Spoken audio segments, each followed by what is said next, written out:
Selamat pagi Jemaat Every Nation Makassar. Bagaimana kabarnya hari ini? Kita percaya bahwa kita selalu luar biasa di dalam Tuhan. Amin. Kami menyambut juga untuk Bapak, Ibu, Saudara-saudari yang mungkin baru pertama kali bergabung bersama kami dalam ibadah online ini. Kami menyambut juga dengan penuh sukacita. Gereja Every Nation ada untuk menghormati Allah dan menjadikan murid. Mari Bapak, Ibu, Saudara-saudari, kita persiapkan hati kita. Kita mau menyembah Allah kita mau memuji Dia.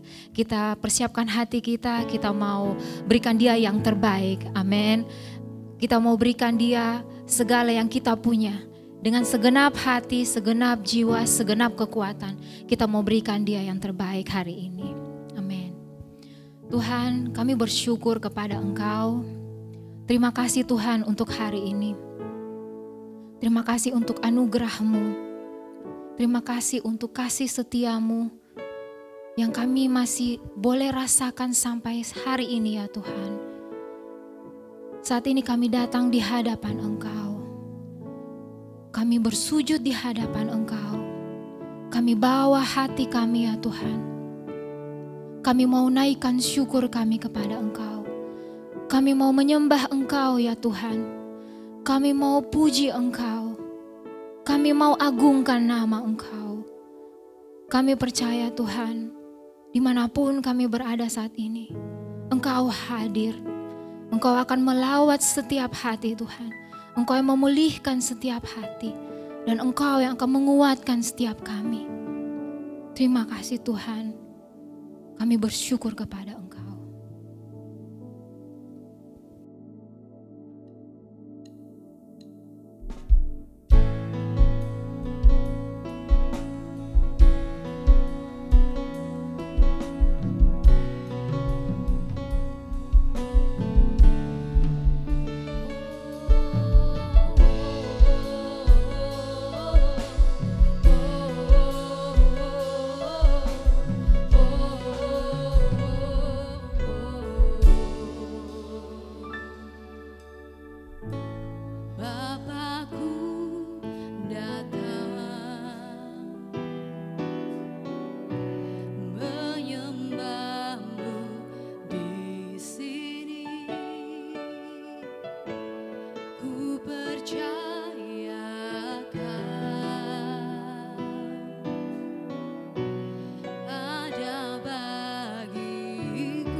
ajaib Tuhan. Engkaulah yang hebat. Engkaulah yang dahsyat Tuhan. Tidak ada yang sama seperti Engkau. Tidak ada yang sama seperti Allah kami. Tidak ada yang sama seperti Tuhan kami.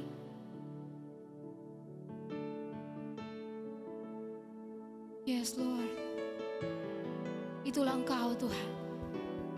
Dan kami bersyukur memiliki Engkau dalam hidup kami. Engkaulah kekuatan kami. Hanya Engkau Tuhan yang sanggup mengubahkan hidup kami. Di luar dari Engkau Tuhan, tidak ada yang sanggup. Karena itu Tuhan, kami hanya mau berlari hanya kepada Engkau Tuhan. Kami hanya mau mengarahkan mata kami hanya kepada Engkau saja, Allah kami. Thank you Lord. Terima kasih Tuhan.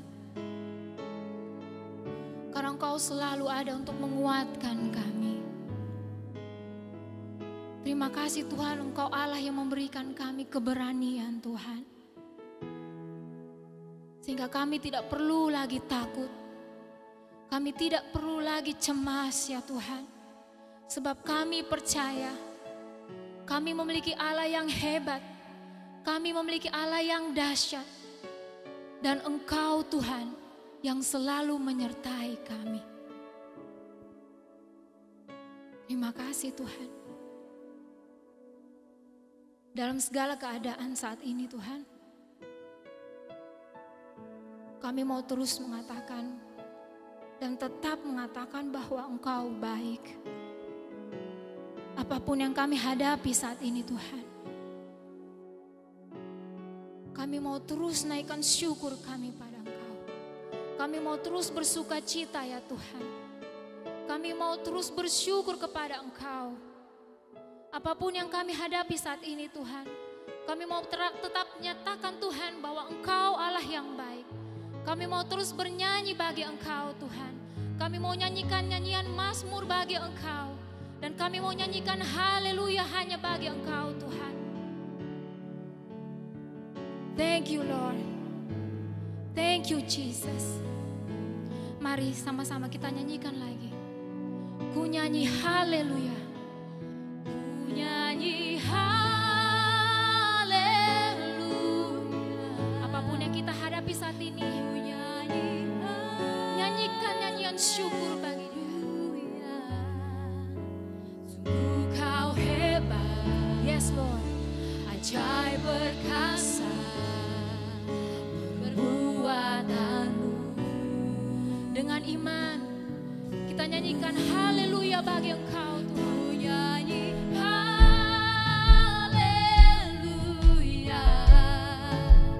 Ku nyanyi haleluya. Mari nyatakan sungguh Kau hebat. Ajaib perkasa perbuatanmu.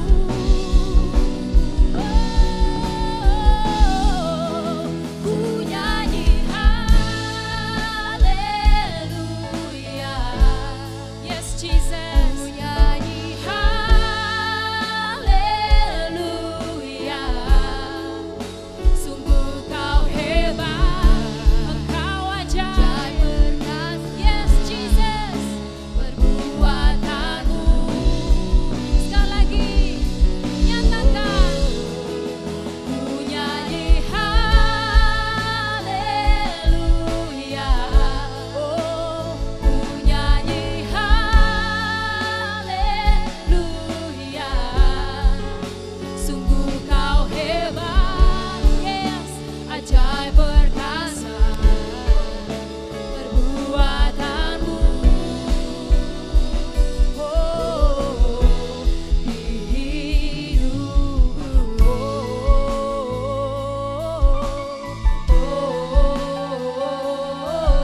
Kami mau terus memuji Engkau ya Tuhan.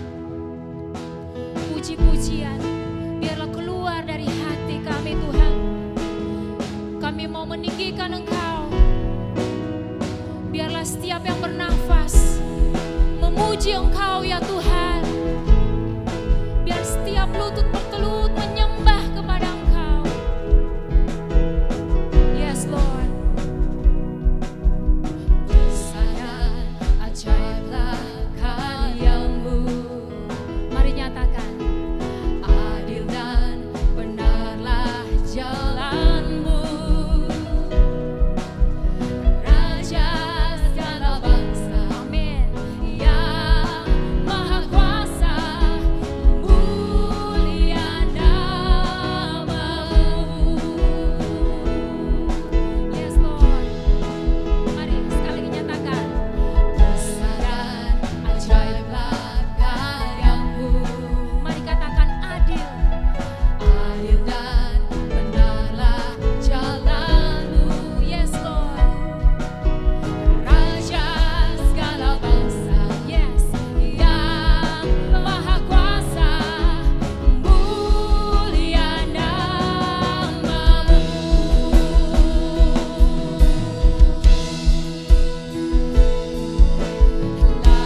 Layaklah segala bangsa sujud kepadamu,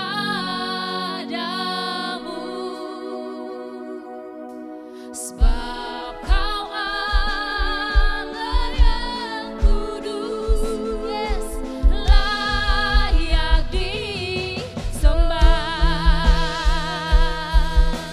Layaklah segala bangsa sujud kepadamu,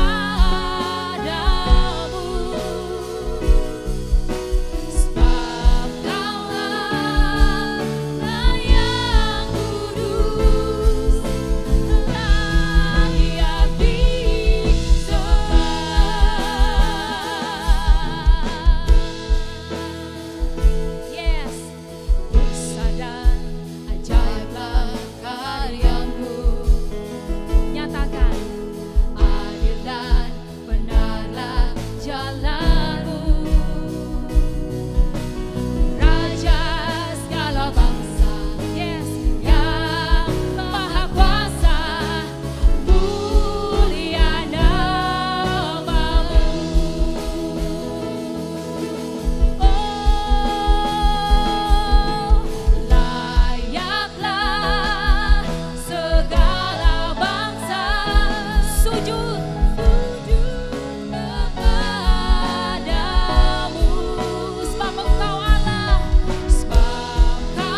Engkau Allah yang mulia, dan hanya Engkau Tuhan yang layak. Tidak ada yang lain ya Tuhan. Karena itu kami berikan Engkau segala pujian, segala hormat. Sebab Tuhan, Engkaulah yang layak menerima segalanya. Dulu, sekarang, dan sampai selama-lamanya Tuhan. Haleluya, hanya bagi Engkau Tuhan. Kami bersyukur kepada Engkau. Layaklah Engkau. Thank you Jesus, terima kasih Tuhan. Kami bersuka cita memuji Engkau. Kami percaya ada kekuatan yang baru, ada pengharapan yang baru, ada pemulihan dalam hati kami, dalam hidup kami. Terima kasih Tuhan. Kami bersyukur hanya kepada Engkau. Kami berdoa hanya di dalam nama Tuhan Yesus. Haleluya. Amen.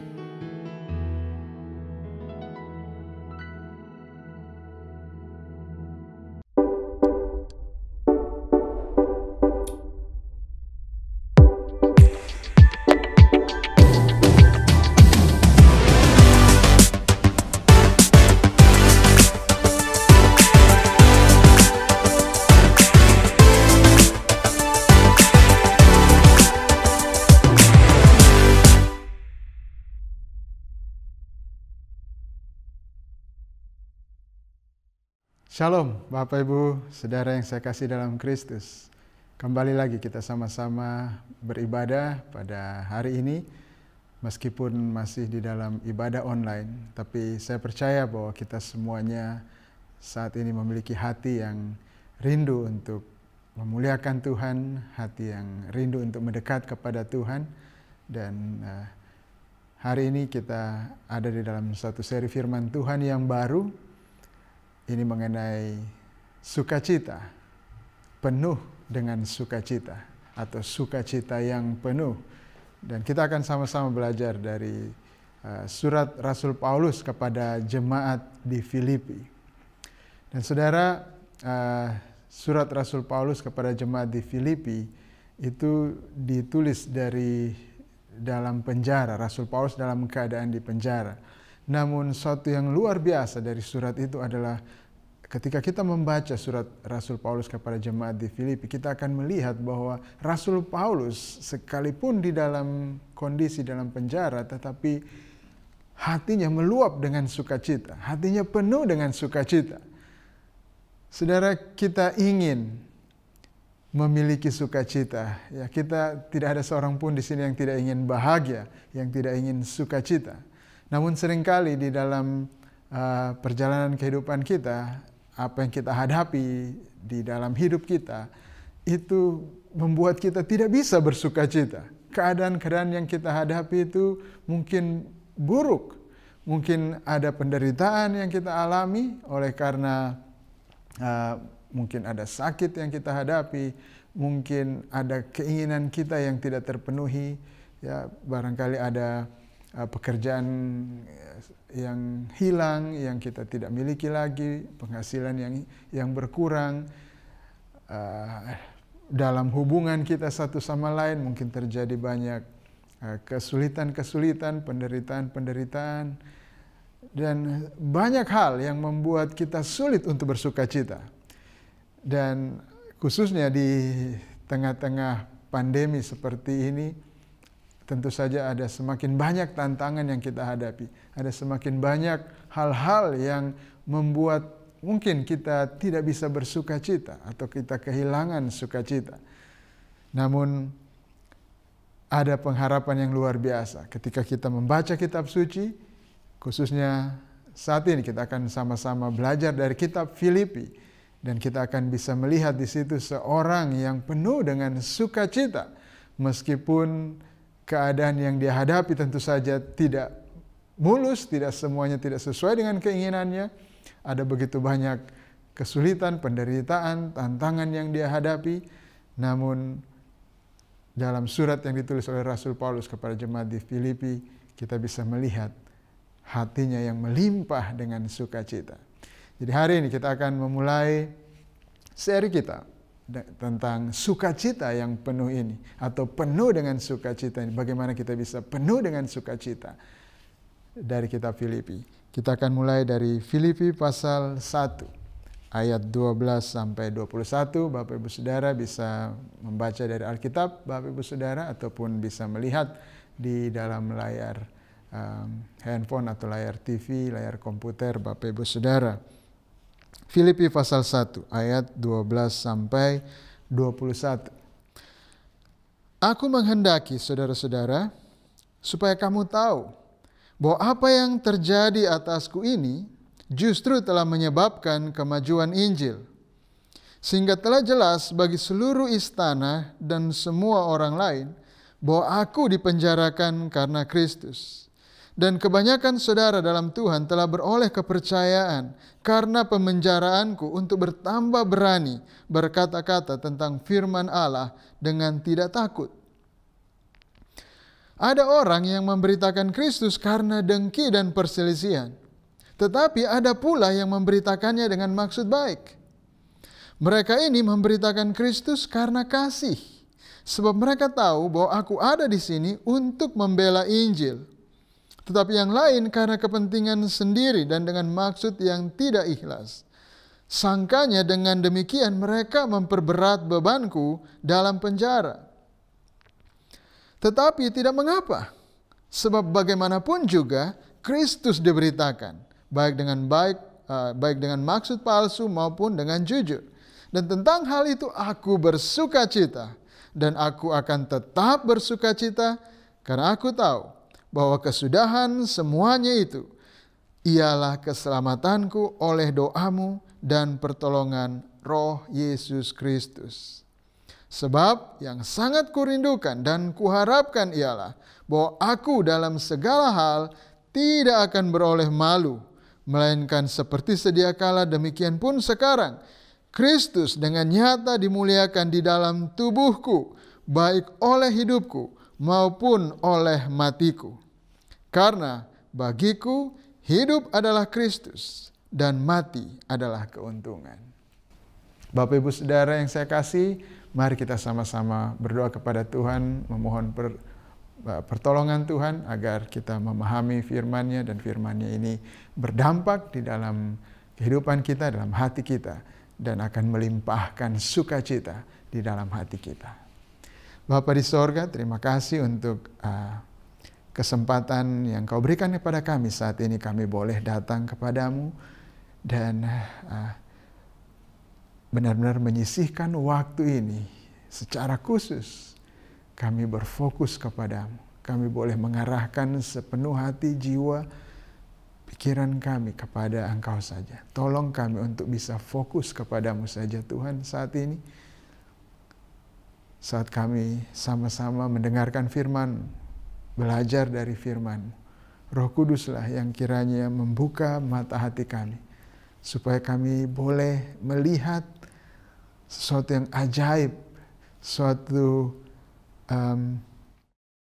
kekuatan yang begitu besar yang berasal dari Engkau, suatu kekayaan yang begitu besar yang Kau sediakan bagi kami, suatu pengharapan yang begitu luar biasa yang Kau berikan kepada kami, sehingga kami boleh bersukacita ketika kami mengenal Engkau, ketika kami mengenal karakter Engkau, rencana Engkau, janji-janji Engkau, dan apa yang sudah Engkau lakukan, apa yang akan Engkau lakukan bagi kami, sehingga kami akan penuh dengan damai sejahtera dan sukacita.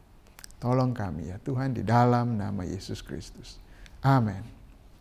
Amin. Baik, Bapak Ibu Saudara, apa yang kita baru baca adalah surat dari Rasul Paulus kepada jemaat di Filipi. Dan apa yang hebat, apa yang begitu luar biasa adalah bahwa Rasul Paulus menulis surat ini ketika dia berada di dalam penjara. Dan saudara, di dalam penjara tidak ada yang enak, tidak ada yang nyaman di dalam penjara. Ya, meskipun ada lagu yang mengatakan ya, meskipun sangkarku terbuat dari emas, lebih baik aku hidup di hutan luas, begitu ya. Burung di dalam sangkar tidak akan pernah bahagia sekalipun sangkarnya terbuat dari emas. Apalagi orang di dalam penjara yang penjaranya bukan dibuat dari emas, Penjaranya bukan ditaruh AC ataupun segala macam hiburan di situ, makanan yang enak. Itu pun kalau ada penjara yang seperti itu pun orang tetap merasa tersiksa karena dia tidak bisa bebas. Apalagi kalau memang penjara yang benar-benar dimaksudkan untuk menghukum orang, untuk memberi efek jerah kepada orang, tentu saja tidak ada yang nyaman di situ. Dan inilah kondisi Rasul Paulus. Dan Bapak Ibu Saudara, kenapa Rasul Paulus dipenjarakan? Dia bukan dipenjarakan karena dia melanggar hukum, karena dia berbuat jahat kepada orang lain atau kepada negara. Tetapi dia dipenjarakan oleh karena imannya kepada Yesus Kristus, oleh karena pemberitaan Injil. Karena dia memberitakan Injil kepada semua orang. Dan karena itu dia difitnah dan kemudian dimasukkan ke dalam penjara. Tetapi apa yang kita lihat adalah bahwa dia bersuka cita. Seperti yang kita baca tadi kan, dia bersuka cita. Dan karena itu hari ini kita sama-sama akan belajar bagaimana kita bisa penuh dengan sukacita di tengah-tengah penderitaan. Sama seperti apa yang terjadi kepada Rasul Paulus. Bapak Ibu Saudara, Rasul Paulus tetap penuh dengan sukacita meskipun dia di dalam penderitaan di penjara. Di ayat 18 dia mengatakan, aku bersuka cita dan aku akan tetap bersuka cita. Ayat 18b tadi kita baca. Dia bersuka cita dan akan tetap bersuka cita. Keyakinannya yang penuh bahwa tidak ada yang bisa mengambil sukacita yang penuh dari dalam Rasul Paulus. Dan Bapak Ibu Saudara, kita punya banyak hal-hal yang mengambil mungkin sukacita kita. Kita mempunyai saat-saat yang buruk di dalam kehidupan kita. Kita mempunyai pergumulan yang mungkin berat di dalam kehidupan kita yang akan membuat kita kehilangan sukacita itu. Namun mungkin semua yang kita hadapi tidak seberat apa yang dihadapi oleh Rasul Paulus. Namun Rasul Paulus boleh bersuka cita. Dan tidakkah kita inginkan hal yang sama? Bahwa kita pun boleh bersuka cita, tetap penuh dengan sukacita, sekalipun kita menghadapi begitu banyak penderitaan di dalam hidup kita?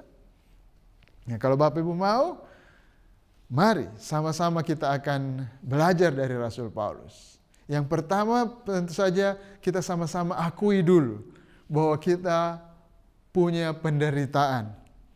Tidak ada seorang pun yang hidup tanpa penderitaan, kan? Nah, masalahnya seringkali kita melihat orang lain dan kita berpikir bahwa orang lain hidupnya nyaman, tidak punya penderitaan.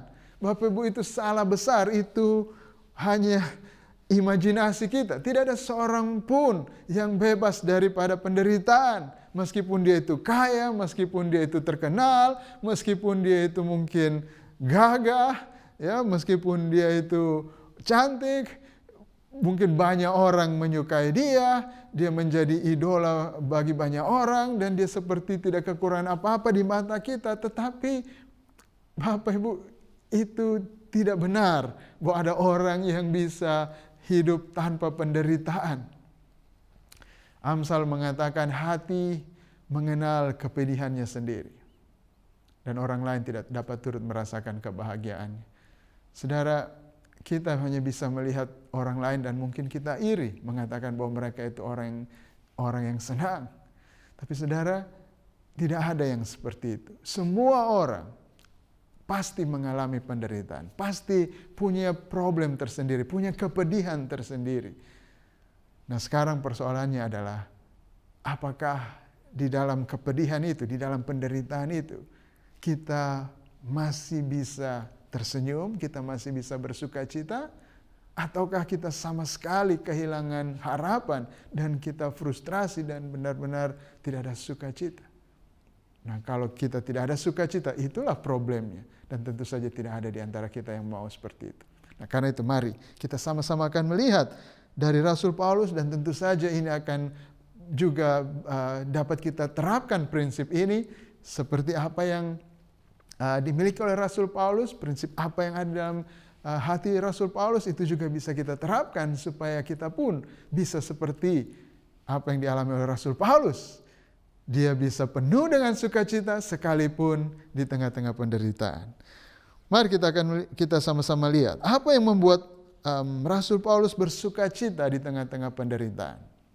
Seperti yang kita sudah baca tadi dari surat yang dia tulis kepada jemaat di Filipi. Yang pertama kita lihat bahwa Rasul Paulus penderitaannya ini memajukan pemberitaan Injil. Itu yang membuat Rasul Paulus bersukacita. Ketika kita membacanya, ayat 12 dia mengatakan, aku menghendaki saudara-saudara supaya kamu tahu bahwa apa yang terjadi atasku ini, yang dia maksud yang terjadi atas dia adalah bahwa dia dipenjara. Dia dipenjarakan karena Injil. Dia mengatakan, apa yang terjadi atasku ini justru telah menyebabkan kemajuan Injil.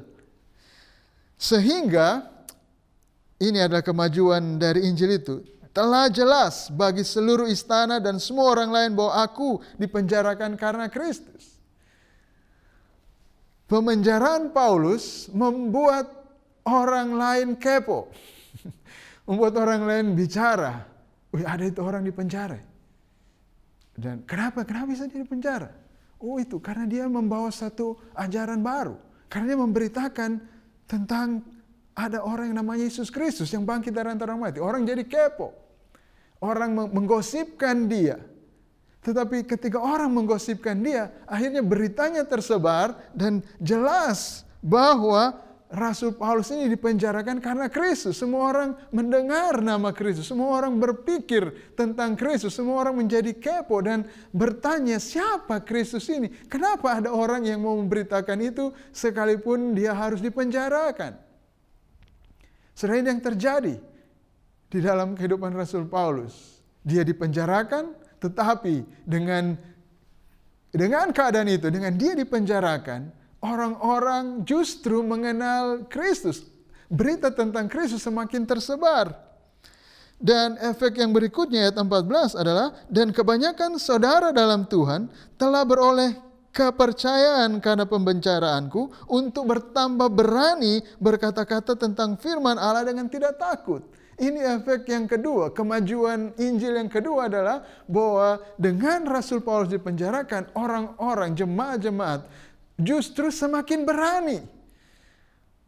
Paulus dipenjarakan bukan membuat jemaat pada waktu itu semakin takut untuk memberitakan Injil, tapi justru sebaliknya. Dengan Rasul Paulus dipenjarakan karena berita Injil, justru orang-orang, jemaat-jemaat semakin berani, mereka semakin yakin untuk berbicara firman Tuhan dengan berani. Saudara, ini yang kita hadapi sekarang. Ada begitu banyak keengganan kita ya, mungkin rasa segan kita, rasa mungkin malu ataupun takut untuk kita memberitakan firman Tuhan.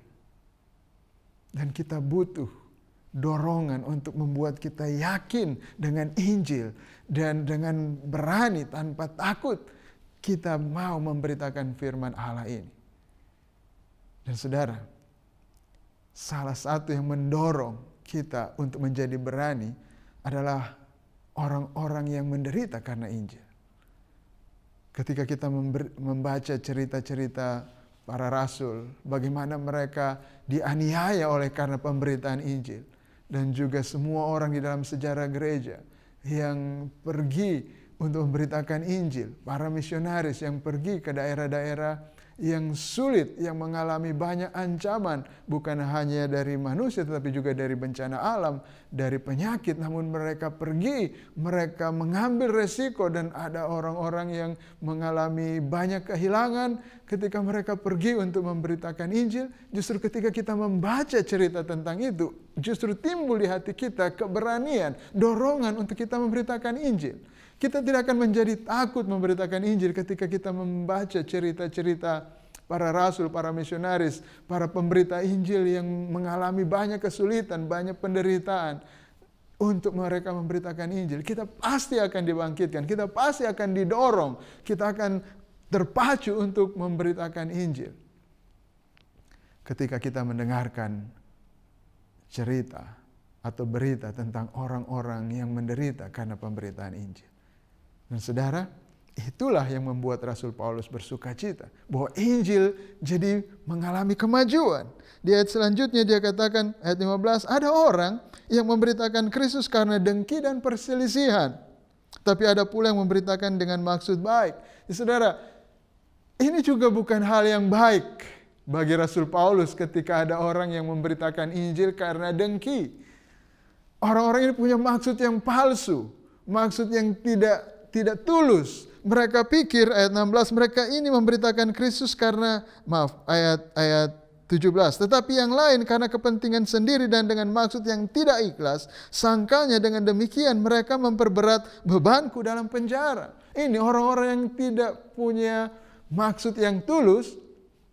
Mereka memang memberitakan Injil, tapi mereka tahu bahwa ketika memberitakan Injil, Rasul Paulus akan semakin disiksa. Rasul Paulus akan semakin ditekan di dalam penjara. Dan itu yang mereka inginkan. Mereka ingin Rasul Paulus untuk disiksa, untuk semakin menderita. Dan karena mereka membenci dia, mereka tidak menginginkan Rasul Paulus memberitakan Injil. Tapi mereka justru memberitakan Injil dengan maksud yang palsu, supaya Rasul Paulus kalau perlu dihukum mati.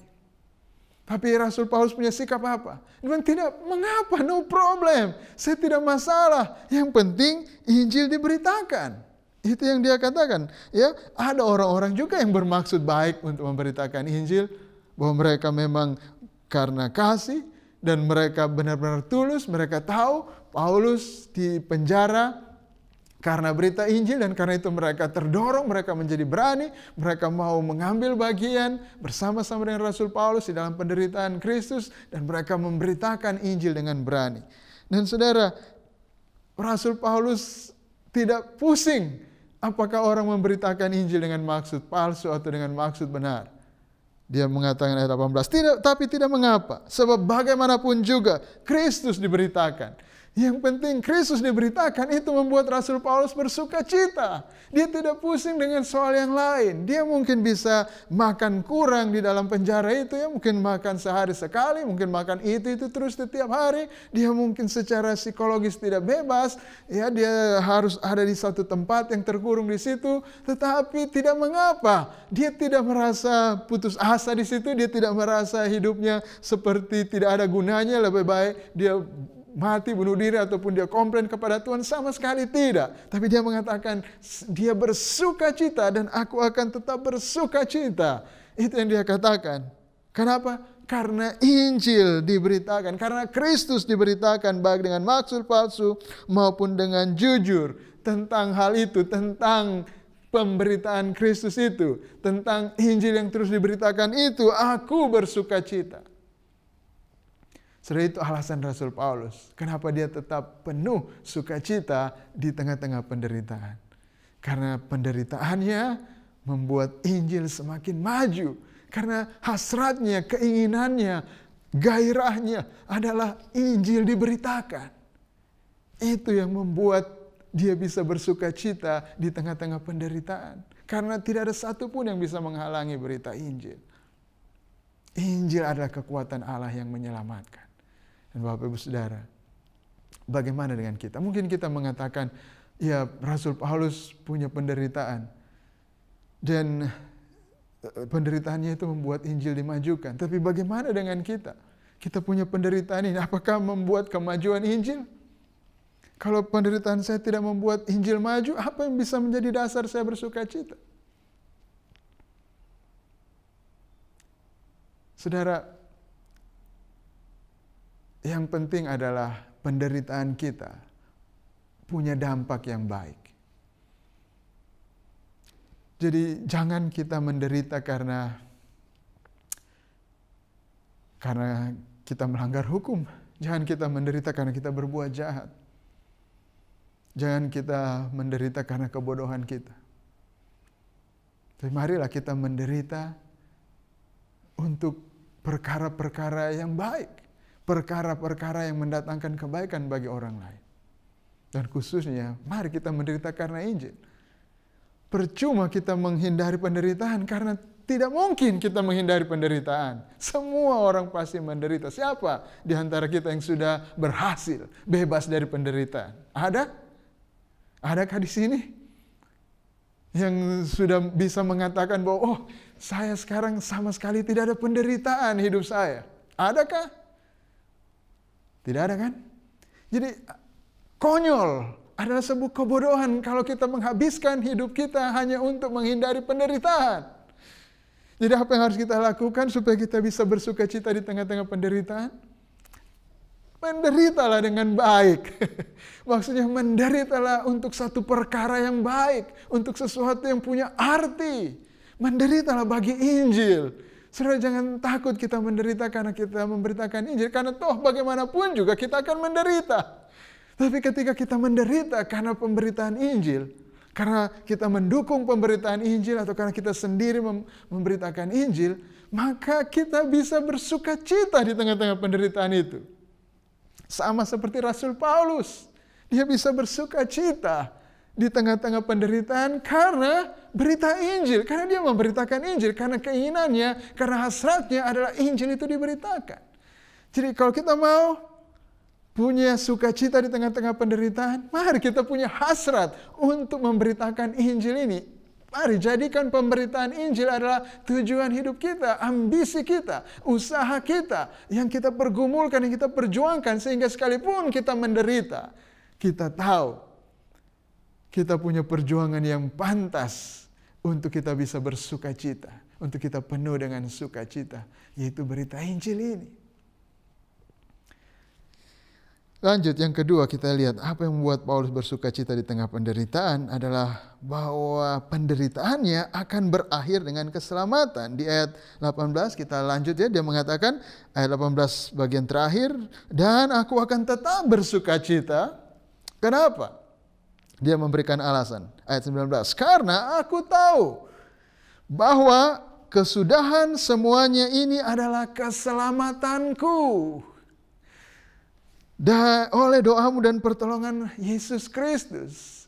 Bapak Ibu Saudara, ketika kita mengalami penderitaan karena berita Injil, Rasul Paulus mengatakan dia tahu dengan pasti bahwa ini semuanya akan mendatangkan keselamatan bagi dia. Bahwa penderitaan ini bukanlah selama-lamanya. Bahwa penderitaan ini bukanlah sesuatu yang tidak berakhir. Tidak demikian. Untuk mereka yang ada dalam Kristus, untuk mereka yang punya gairah dengan Injil, yang ingin melihat Injil diberitakan, yang menderita karena pemberitaan Injil, penderitaan itu akan berhenti, akan berakhir, akan diganti dengan keselamatan oleh pertolongan Roh Yesus Kristus.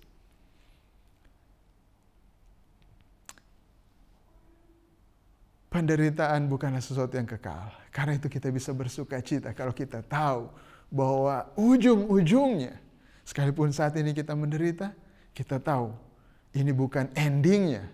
Ini penderitaan ini bukanlah akhir hidup kita dan seluruh kekekalan kita akan menghabiskan dalam penderitaan. Tidak demikian. Kita tahu. Kita yang tahu Injil, kita yang tahu berita baik, kabar baik itu. Di dalam Injil, bahwa di dalam Injil Kristus telah mengalami penderitaan yang tertinggi. Penderitaan oleh karena menanggung hukuman dosa atas kita, dosa kita. Saudara, dia mengalami penderitaan hukuman yang tidak tercampur dengan anugerah Tuhan. Kita saat ini mengalami penderitaan oleh karena dosa-dosa kita tentu saja. Tetapi di dalam penderitaan itu masih ada anugerah Tuhan. Ini bukan penderitaan yang murni.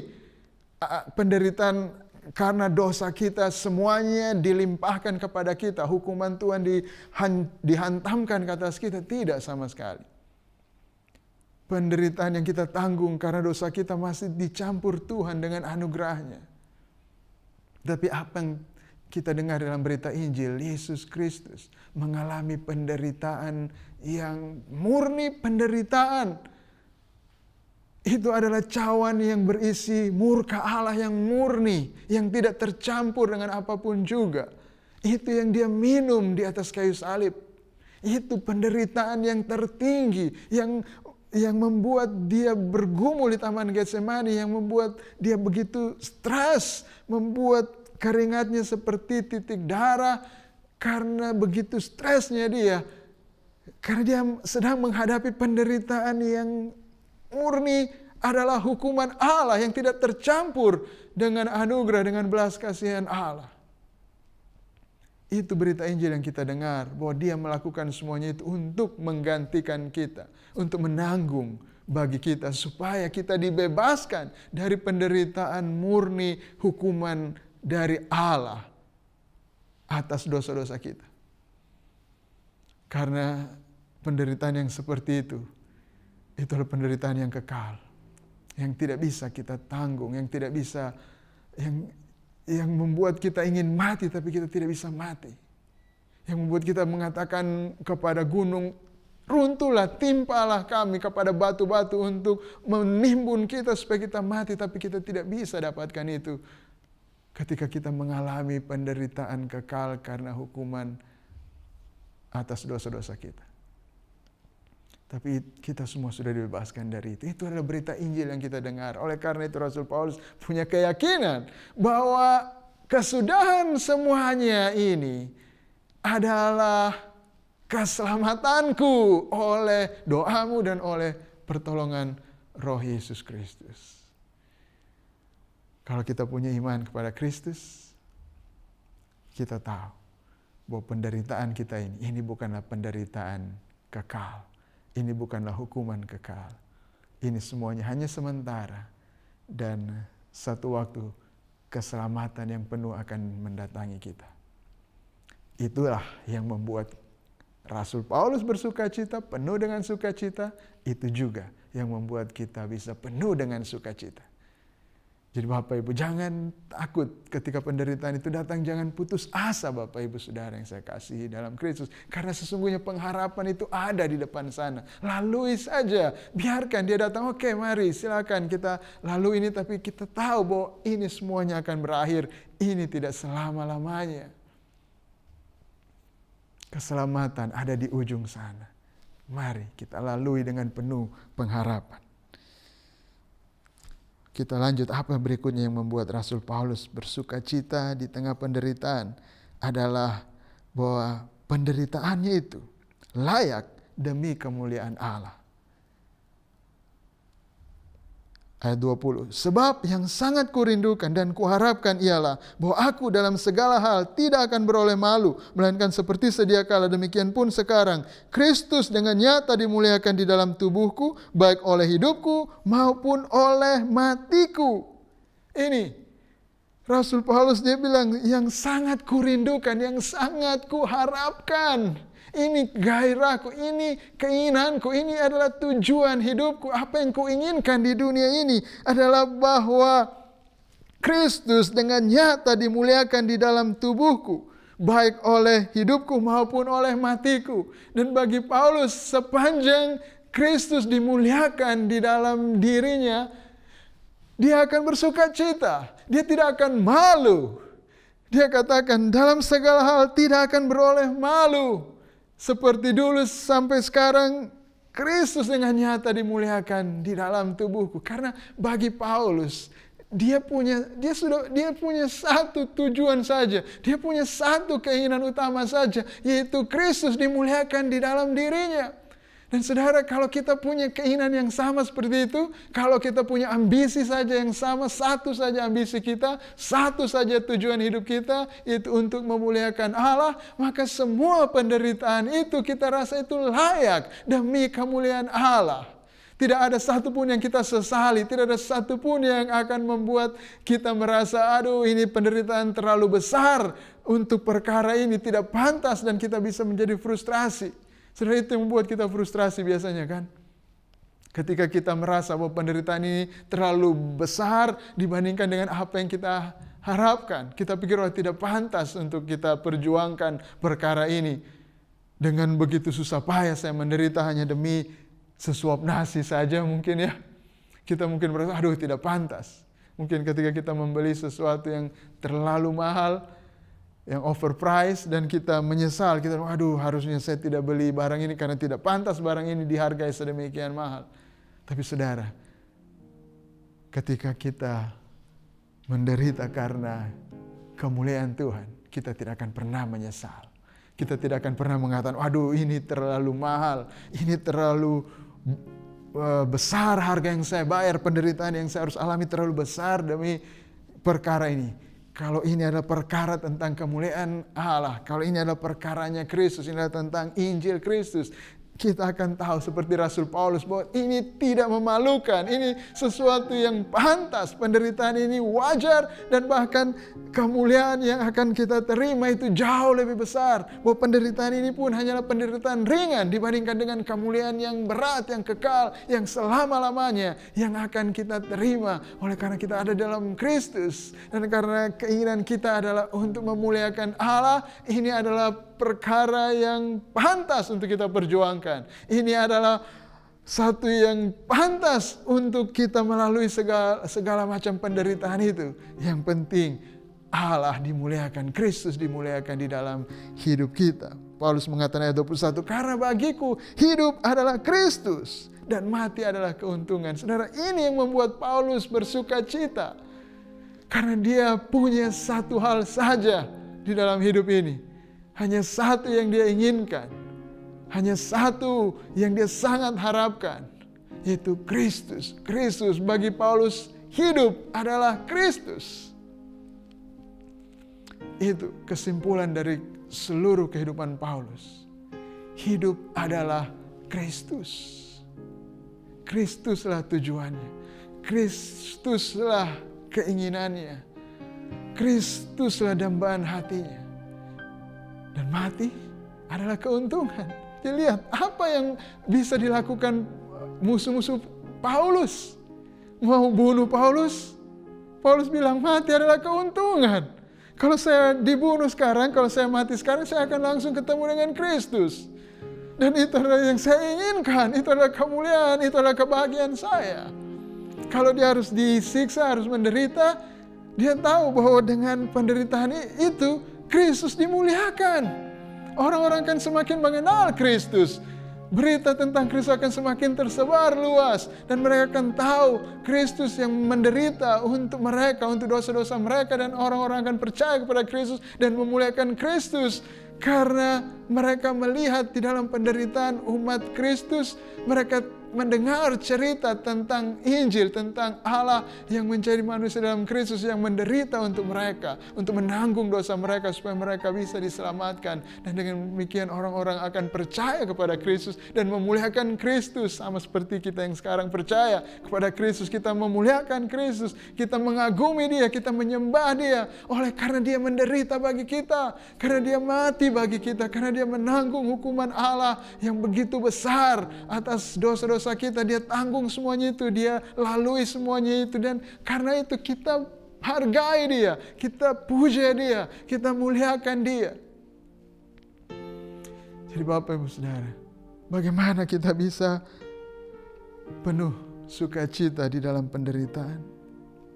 Untuk dapat penuh sukacita di tengah penderitaan, kita harus memiliki tujuan hidup yang lebih besar dari sekedar hidup ini. Dan apa? Apa yang lebih besar dari hidup? Apa yang bisa diberikan orang untuk mengganti nyawanya? Apa yang lebih besar dari hidup? Hanya ada satu yang lebih dari hidup, yaitu hidup yang kekal. Dan siapa yang punya hidup yang kekal itu? Yang punya hidup di dalam dirinya sendiri? Kristus. Kristus. Jadi kalau kita memiliki Kristus sebagai tujuan hidup kita,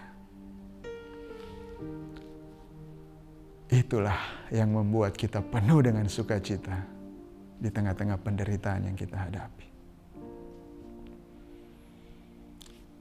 Bapak Ibu, mari kita berdoa.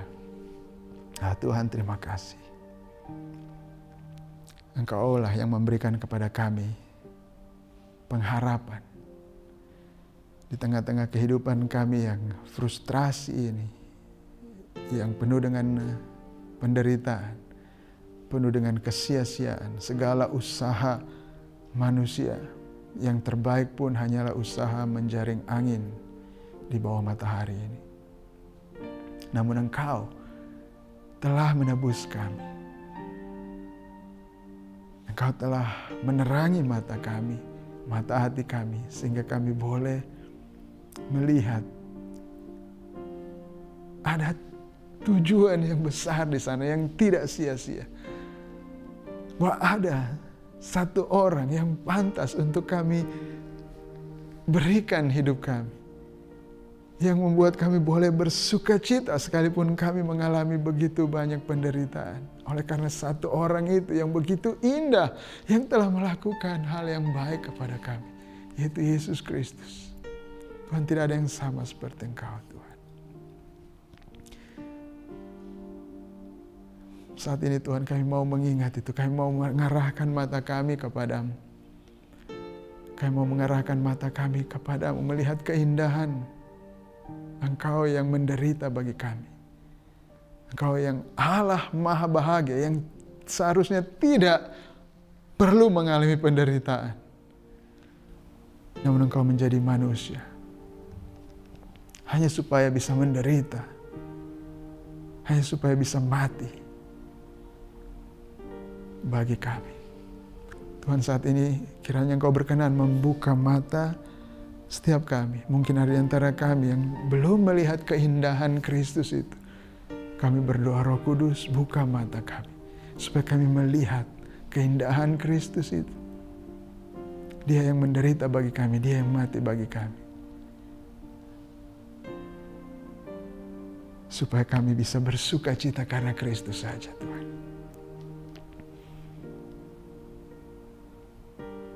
Di dalam nama Yesus Kristus. Dan Tuhan, saat ini kami mau melakukan perjamuan kudus bersama. Kami mau melihat di dalam perjamuan kudus ini apa yang Engkau teruskan turun-temurun kepada murid-murid-Mu dan sampai kepada kami tentang perjamuan kudus ini. Adalah bahwa Engkau, Tuhan Yesus Kristus, Engkau mati bagi kami. Engkau menyerahkan diri-Mu bagi kami, menderita bagi kami. Itu adalah fakta yang jelas yang kami terima turun-temurun dari murid-murid, mulai dari rasul-rasul-Mu dan murid-murid mereka, dan akhirnya sampai kepada kami tentang tradisi ini, Tuhan. Tuhan Yesus, terima kasih untuk kasih-Mu yang begitu besar bagi kami semuanya. Kami mau merayakan kasih-Mu yang besar ini di dalam perjamuan kudus ini. Baik Bapak Ibu, silakan mempersiapkan perjamuan Bapak Ibu Saudara, dan kita akan sama-sama merayakan kasih Tuhan yang luar biasa ini.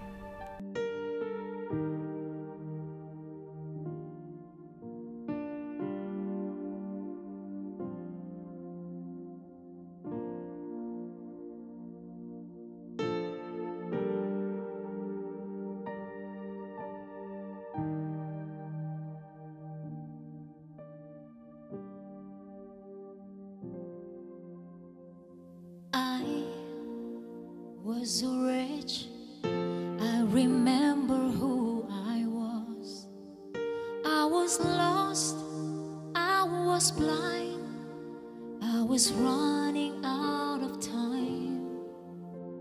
Sin separated, the bridge was far too wide, but from the far side of the chasm, you held me in your side. So you made a way across the great divide, left behind heaven's storm to build it here in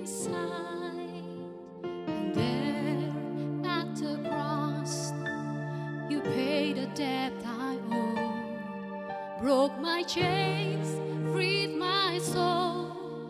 For the first time I had hope. Thank you, Jesus, for the blood applied. Thank you, Jesus, it has washed me white. Thank you, Jesus, you have saved my life. Brought me from the darkness into glorious light.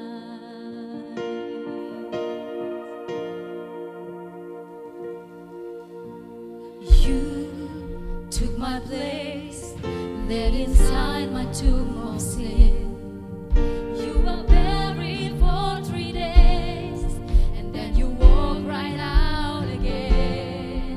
And now death has no sting, and life has no end. For I have been transformed by the blood of the Lamb. Thank you, Jesus, for the blood of Christ. Thank you, Jesus, it has washed me white. Thank you, Jesus, you have saved my life. Brought me from the darkness into glorious light. There is nothing stronger than the wonder-working power of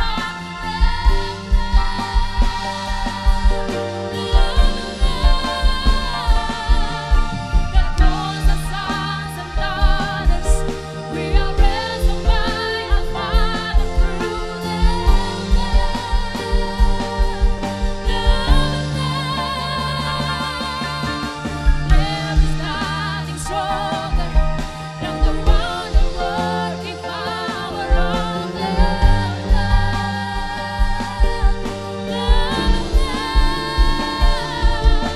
that calls us sons and daughters.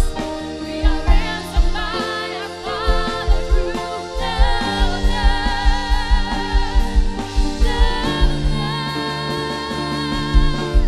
Thank you, Jesus, for the blood of Christ. Thank you, Jesus, you have washed me white. Thank you, Jesus, you have saved my life.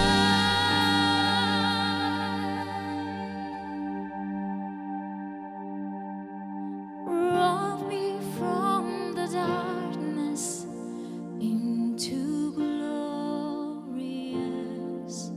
light.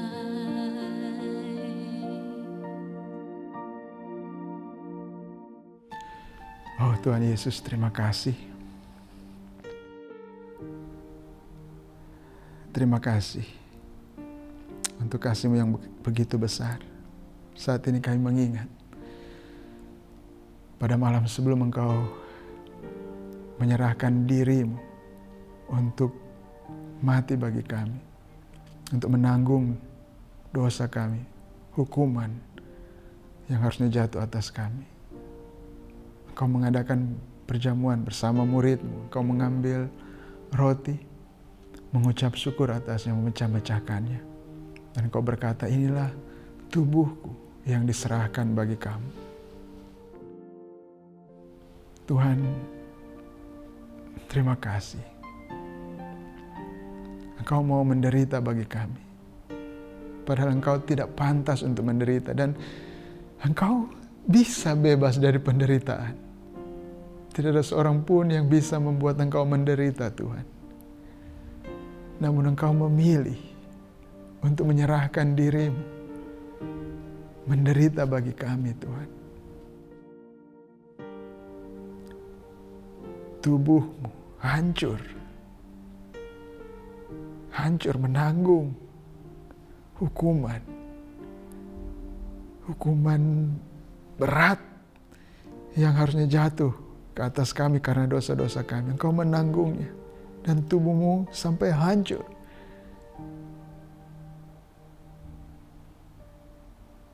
Penderitaan fisik engkau alami, penderitaan mental engkau alami, bahkan penderitaan spiritual.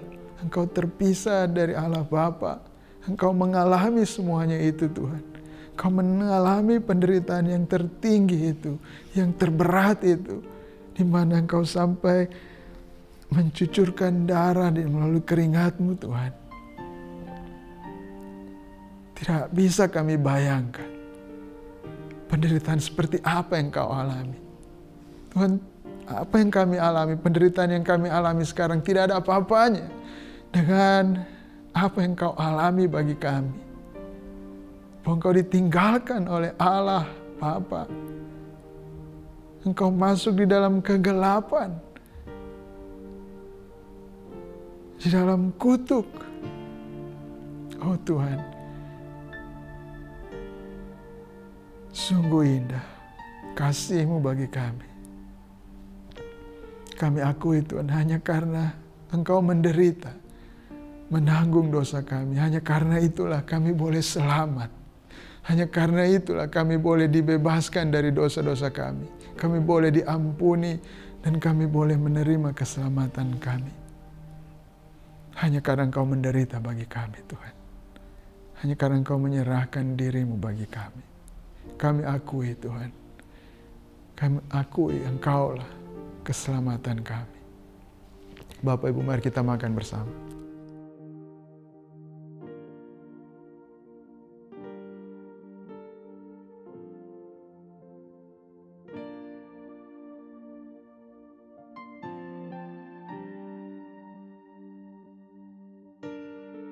Tuhan, Engkau juga mengambil cawan sesudah makan. Engkau berkata, cawan ini adalah darah aku, darah perjanjian yang ditumpahkan bagi kamu. Darah perjanjian baru. Tuhan, terima kasih. Engkau menumpahkan darah-Mu untuk mengikat kami dengan perjanjian baru, perjanjian yang kekal. Bahwa Engkau akan menjadi Allah kami dan kami menjadi umat-Mu. Engkau tidak akan mengingat lagi dosa kami. Dosa kami semuanya akan diampuni, dihapuskan. Dan kami boleh ada dalam damai sejahtera dengan Engkau. Kami boleh punya sukacita di dalam Engkau. Bahwa Engkau akan ada di pihak kami. Engkau akan senantiasa membela kami. Engkau akan menanam kami, menumbuhkan kami dengan segenap hati-Mu, dengan segenap jiwa-Mu. Engkau bergirang atas kami, bersukacita atas kami. Engkau bersorak-sorai atas kami Tuhan. Oh, itu perjanjian yang luar biasa, perjanjian yang kekal, yang membuat Engkau memberikan Roh-Mu kepada kami, membuat kami takut akan Engkau, merubah hati kami sehingga kami pun tidak akan menjauh daripada-Mu Tuhan. Oh, perjanjian baru yang luar biasa itu. Engkau bayar dengan darah-Mu yang mahal. Engkau rela menanggung penderitaan, darah-Mu bercucuran, habis tertumpah di atas kayu salib. Nyawa-Mu Engkau serahkan bagi kami untuk membawa kami masuk di dalam perjanjian kekal dengan Engkau. Oh Tuhan, sungguh indah, sungguh besar kasih-Mu bagi kami. Tidak ada yang sama seperti Engkau. Engkau layak untuk ditinggikan, Engkau layak untuk dipuja, dan hanya untuk Engkau saja kami hidup. Itu saja yang pantas Tuhan, itu pantas untuk kami serahkan seluruh hidup kami kepada-Mu saja Tuhan. Dan kami akan bersuka cita hanya karena Engkau saja Tuhan. Itu yang pantas, karena memang Engkau layak, Allah yang Maha Kuasa, yang tidak bisa mati, yang tidak bisa menderita, telah bersedia dan telah menderita mati bagi kami. Oh Tuhan, sungguh luar biasa. Kami akui hanya darah-Mu saja, hanya penderitaan-Mu dan kematian-Mu di atas kayu salib itu saja yang melayakkan kami, yang membawa kami masuk ke dalam perjanjian kekal dengan Engkau. Jemaat, mari kita minum bersama.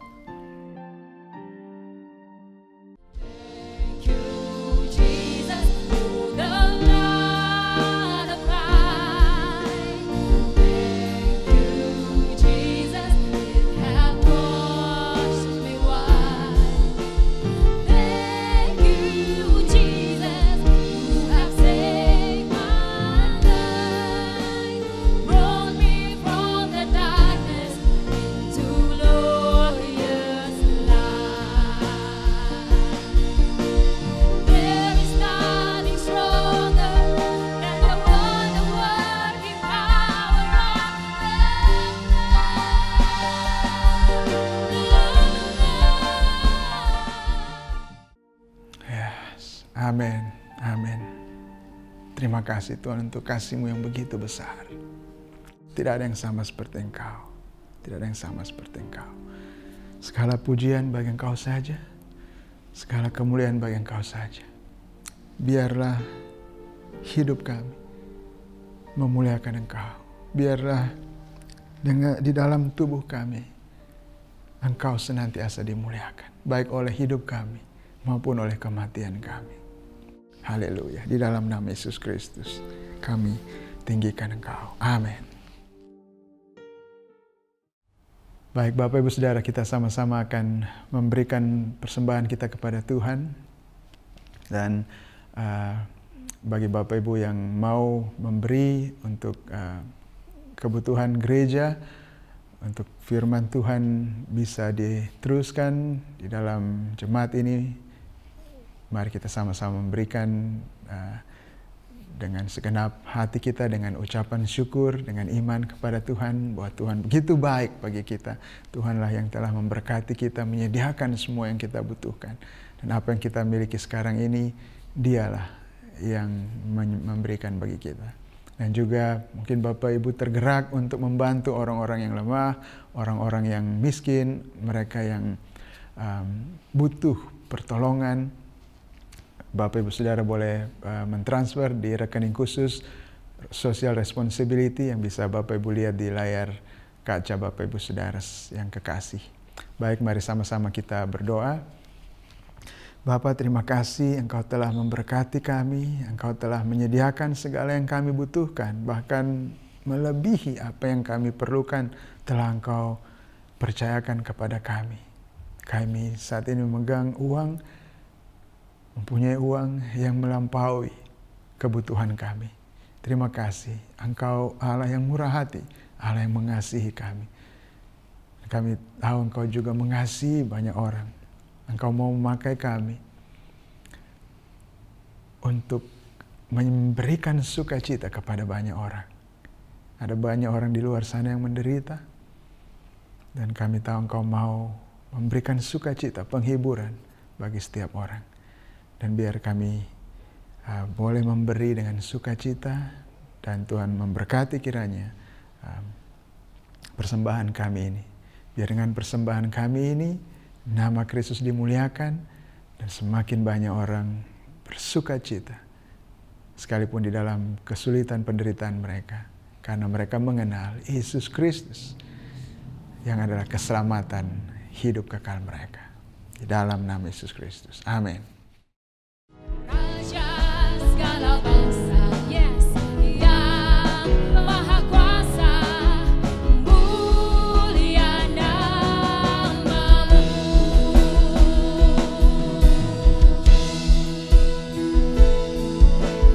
Layaklah segala bangsa sujud kepadamu.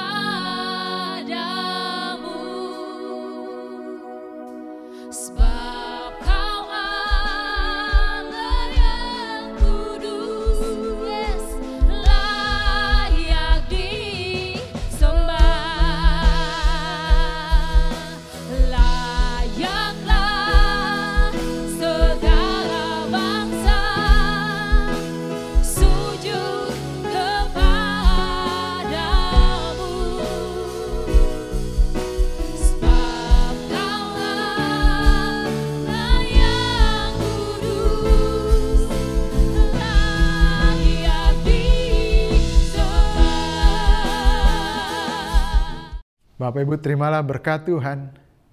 Tuhan memberkati engkau dan melindungi engkau. Tuhan menyinari engkau dengan wajah-Nya dan memberi engkau kasih karunia-Nya. Tuhan menghadapkan wajah-Nya kepadamu dan memberi engkau damai sejahtera. Di dalam nama Yesus Kristus. Amin. Ku nyanyi haleluya,